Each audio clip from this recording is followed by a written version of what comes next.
জানান নাই নিপুণকে যে মাথা ফাটালো, তাকে অর্ধমিত অবস্থায় নিয়ে আসলো, ওর মেয়ে অপর্ণাকে মাথা ফাটালো, ওটা কি সনাতন ধর্মের লোক না? কোন সহানুভূতি জানিয়েছে? গোপনে কোথায় শুধু করে কথা জানান নাই কেন? বিরাও না বিএনপি হিন্দু দক্ষিণ সৈক্য পরিষদ, আপনারা কি আমাকে হিন্দু ধর্ম থেকে পরিত্যক্ত ঘোষণা করছেন? আপনি কি কন্ডেম করছেন? কতবার জেলে গেছেন?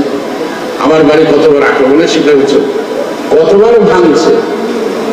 আমার এই বয়সে এখন 76-75 বছর বয়সে 29 জুলাই সাপ পিটানোর মতো পিটে আমাকে রাস্তায় ফেলে মারছে। আমার কোন হিন্দু ভাই আমাকে সমবেদনা করছে, সো দ্যাট তার সাইড। আজকে আওয়ামী লীগও তো অনেকে করে, অনেকেই তো আওয়ামী লীগের অপকর্মের মতো আপনিও করেছে। আপনার বাড়িতে যদি আঘাত করে যে ক্ষতিগ্রস্ত ব্যক্তি যে সহ্য করতে পারে, আসে না কৃষ্ণপদ রায় আওয়ামী লীগের নেতা, তার বাড়ি আক্রমণ আছে কেন আসে? সংখ্যার কেন আসে? কেন করে আসে?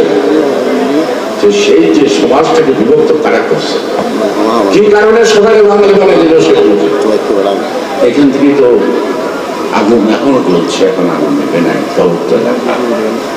মমতা ব্যানার্জি যদি মোদী সরকারকে সমালোচনা করে না, অবহেলা করে ইত্যাদি, উপর হামলা হয়েছে, আগুন ধরেছে, দখল করা হচ্ছে।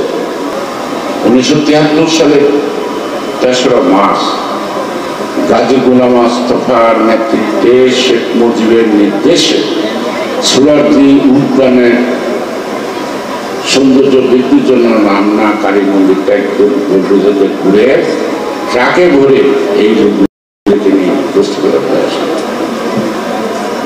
একটা কথা যদি ভুল প্রমাণ করতে পারেন, ফাঁসির কাজটাকে শুনতে রাজি আছে।